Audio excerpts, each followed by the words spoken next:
तो सबसे पहला जो डॉक्यूमेंट हमें चाहिए होगा वो है हमारा 10th का सर्टिफिकेट।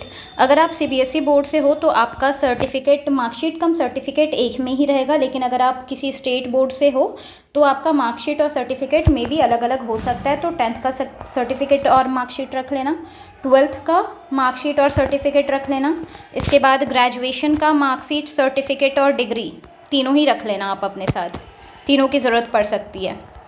और अगर आपने पीजीटी पोस्ट के लिए अप्लाई किया है, 11-12 के लिए अप्लाई किया है, तो आपको पीजी का भी, अपने पोस्ट ग्रेजुएशन का भी मार्कशीट, सर्टिफिकेट और डिग्री तीनों की ज़रूरत पड़ने वाली है। उसके बाद नेक्स्ट आ जाता है हमारा बीएड और डीएलएड। आपका जो भी है आप उससे रिलेटेड मार्कशीट, सर्टिफिकेट और डिग्री तीनों ले लेना।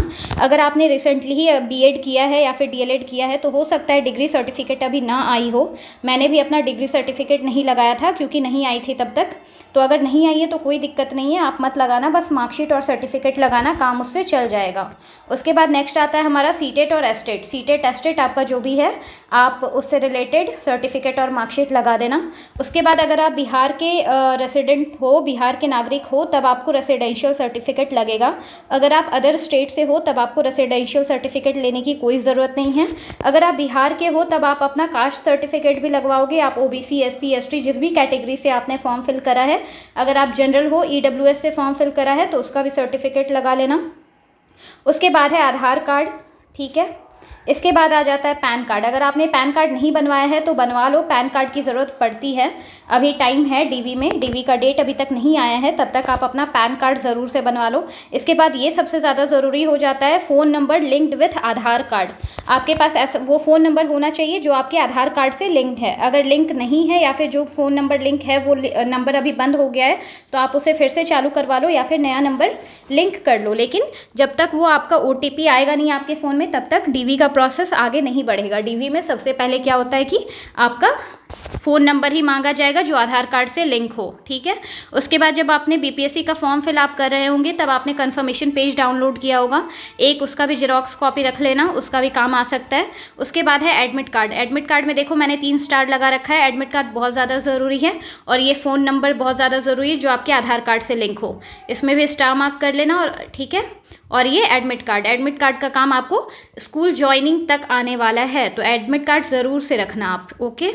इसके बाद आ जाता है, हाँ, इसके बाद आप फ़ोटो रख लोगे, पासपोर्ट साइज़ फ़ोटो, जो फ़ोटो आपने फॉर्म फिल करते वक्त लगाया था और जो आपके एडमिट कार्ड में आपने चिपकाया होगा वो फ़ोटो कम से कम 25 से 30 कॉपी निकलवा के रख लेना। कम से कम 25 से 30, इससे ज़्यादा कर सकते हो पर इससे कम तो बिल्कुल मत करना। हर जगह 3-3, 4-4 फ़ोटो हर जगह मांगे जाते हैं, तो इतना डॉक्यूमेंट रेडी कर लेना, ठीक है। इसके बाद आप फाइल बनाओगे, ओके। आप कम से कम यहाँ पर देख लेना 5 से 6 फाइल्स आप तैयार कर लो, ठीक है। एक तो आपका वाटर मार्क वाला फाइल बनेगा जो भी आपने डॉक्यूमेंट अपलोड किया है, ठीक है। जो देखो हम लोग जब डॉक्यूमेंट अपलोड करते हैं तब हम उसमें 10th 12th ग्रेजुएशन का सारा कुछ अपलोड नहीं करते, सिर्फ सर्टिफिकेट अपलोड करते हैं ना। लेकिन यहाँ पर जब आप जाओगे तो अपना मार्कशीट और सर्टिफिकेट, डिग्री जो भी है सब लेकर के जाओगे। वाटर मार्क वाला एक फ़ाइल अलग बना लेना, एक तो ओरिजिनल वाला फ़ाइल बना लेना जो आपका रहता है ब्लैक कलर का आता है जिसमें सब सेपरेट होकर के कॉलम बने रहते हैं, वो फाइल बेस्ट होता है, वो ले लेना, ठीक है। और एक फ़ाइल वाटर मार्क वाली बना लेना। उसके बाद जितने भी जेरॉक्स वाले फाइल्स हैं ना वो बना लेना, कम से कम 5 से 6 फाइल आप लगभग बना करके अपने पास रेडी रखना, 5 to 6 फाइल्स, ओके। क्योंकि आप डॉक्यूमेंट वेरिफिकेशन में जाते हो वहाँ आपका एक फ़ाइल रख लिया जाता है, उसके बाद आपको बीआरसी भेजा जाता है या फिर डाइट सीटी भेजा जाता है, वहाँ पर भी आपके फाइल्स रखे रह जाते हैं, तो हर जगह कहीं ना कहीं वो मांगा ही जाता है। तो 5 से 6 फाइल आप कोशिश करोगे।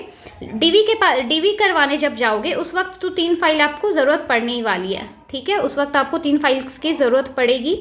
एक दो वो लोग शायद वहाँ पे अपने पास रख लेते हैं और एक आपका ओरिजिनल वाला रहेगा और 2 जेरॉक्स रहेगा, ठीक है। ये 3 फाइल आपको डीवी के टाइम ले करके ही जाना है, ओके। जब आप डीवी में जा रहे होगे तब आपके पास 3 फाइल्स रहेगी, एक रहेगी ओरिजिनल वाली और दूसरी रहेगी जेरॉक्स, ठीक है। और एक रहेगा वाटर मार्क वाला।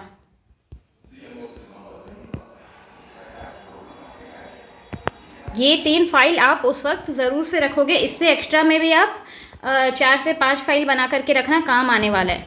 ओके तो चलिए अब बात करते हैं कि जिनकी भी डॉक्यूमेंट में कोई ना कोई दिक्कत है, मान लो किसी का नाम मिस्टेक है, कुमार का कुमारी हो गया है, कुमारी का कुमार हो गया है, मम्मी पापा के नाम के बीच में गैप नहीं है, ऐसा कुछ मिस्टेक है, तो अगर आपके सर्टिफिकेट में गलती है, ठीक है, अगर मान लो कि कोई सर्टिफिकेट है आपका 10th का या 12th का सर्टिफिकेट है, लेकिन उसमें कोई गड़बड़ी है, तब उसके लिए आप सिविल कोर्ट जाओ और वहाँ से एफिडेविट बनवा लो, ठीक है। एफिडेविट बनवा लोगे तो उससे आपका काम चल जाएगा, एफिडेविट बनवा करके रख लो अगर सर्टिफिकेट में गलती है तो। और सिविल कोर्ट में अगर आप थोड़ा पैसा वैसा देते हो तो आपको एक दिन में वो काम करके दे देते हैं, इसके लिए पैनिक होने की बिल्कुल ज़रूरत नहीं है। और अगर आपने फॉर्म फिल करते वक्त कोई गलती करा है, ठीक है, मान लो हम फॉर्म फिल कर रहे हैं और उसमें मेरा डेट ऑफ बर्थ गलती हो गया या फिर कुछ भी चीज़ गलती हो गया, तो TRE 2 के टाइम पे जो हुआ था, आयोग ने हमें अलग से डेट दिया था कि आप इतने से इतने तारीख तक अपना जो भी त्रुटियां हैं आपके फॉर्म में वो आप सुधार सकते हैं। तो मे भी इस बार भी वैसे डेट निकाले, अलग से निकाले, अगर नहीं निकालेगा तो कोई ना कोई सोल्यूशन आयोग ज़रूर निकालेगा इस चीज़ का।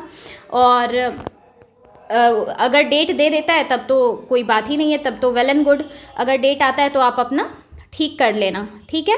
और अगर आपके सर्टिफिकेट में कोई गड़बड़ी है तो आप सिविल कोर्ट जाओ, अपने नियर के कोर्ट जाओ और वहाँ से एफिडेविट बनवा करके रख लो, ठीक है। बिल्कुल DV के टाइम में बिल्कुल पैनिक नहीं होना है, परेशान नहीं होना है, कैसे होगा नहीं होना, बस आप अपना ओरिजिनल जितना भी मैंने यहाँ पे जो भी लिस्ट दिया है यहाँ से आप देखो, इसे नोट कर लो और एक एक करके रखना स्टार्ट करो। 10th 12th graduation, PG, B.Ed, C.Tet जो भी है, रेसिडेंशियल कैटेगरी, आधार कार्ड, पैन कार्ड, सब कुछ रखना, एक एक करके स्टार्ट कर लो। फ़ोटोज़ भी रख लेना, इतना एक ओरिजिनल बना लो, फिर सेम का ही आप जेरोक्स बना लो और कम से कम 5 से 6 फाइल बना करके रख लो। अभी वाटर मार्क वाला पोर्टल खुला है या नहीं खुला है? नहीं खुला है शायद, वो आपका DV सब का डेट आएगा तभी खुलेगा, तब अगर वाटर मार्क वाला चाहिए होगा तो उस टाइम में करना, लेकिन अभी के लिए 5 से 6 आप जेरोक्स का फाइल निकाल करके रख लो, ठीक है। अगर फिर उसके बाद वाटर मार्क वाला मांगा जाएगा तो उसके बाद देना। वाटर मार्क वाला DV के टाइम पे ही जमा होता है, उसके बाद ज़रूरी नहीं है कि वाटर मार्क वाला ही फाइल आप स्कूल ज्वाइनिंग के टाइम में दो, जब आपको योग नियुक्ति पत्र मिलेगा उस वक्त दो, ज़रूरी नहीं है। वाटर मार्क वाला जो है DV के टाइम पे ही चेक करते हैं और उसके बाद फिर कहीं ऐसा स्पेशल मांगा नहीं जाता है। तो वाटर मार्क वाला अगर आप एक भी रखते हो तो चलता है, बाकी लेकिन जेरोक्स रखना, जेरोक्स बहुत जगह काम आता है। आप स्कूल जब ज्वाइन करने के लिए जाओगे, मैं बता दूँ, स्कूल ज्वाइनिंग के टाइम पे भी आपको 3 फाइल्स लगेंगे। स्कूल ज्वाइनिंग के टाइम पे 3 फाइल्स, स्कूल फिर आप DV के टाइम जाते हो तो उस वक्त भी 3 फाइल्स लगेंगे। तो इसीलिए मैं बोल रही हूँ 5 से 6 फाइल इनिशियली आप बना करके रखो, उससे ज़्यादा आपको बनाना पड़ेगा, अगर नहीं पड़ा तो ठीक है, कोई बात नहीं। चलिए फिर आज के वीडियो में इतना ही रखते हैं। अगर इससे जानकारी अच्छी लगी हो तो वीडियो को शेयर करो, लाइक करो, सब्सक्राइब करो चैनल को, और इससे रिलेटेड जो भी अपडेट चाहिए या फिर कोई और इन्फॉर्मेशन चाहिए तो आप कमेंट करके बताना। मैं अपने एक्सपीरियंस से मुझे जितना पता है मैं आपको हेल्प करने की कोशिश करूँगी। और DV में बिल्कुल परेशान होने की ज़रूरत नहीं है, घबराने की ज़रूरत नहीं है ना, क्या होगा कैसे होगा, सब अच्छा ही होगा जो होगा। और 1 to 5 का और 6 to 8 का तो रिज़ल्ट आ ही गया है, रहा 9, 10 और 11, 12 का रिज़ल्ट तो वो भी जल्द ही देखने को मिलेगा। जो लोग सक्सेसफुल हो गए हो उसके लिए बहुत अच्छी बात है, जिसका रिज़ल्ट नहीं आया बिल्कुल घबराने की ज़रूरत नहीं है, रोने की ज़रूरत नहीं है, दुख होने की ज़रूरत नहीं है। आप TRE 4 की तैयारी में लग जाओ, अच्छे से लगे रहो। ओके, तब तक के लिए बाय बाय।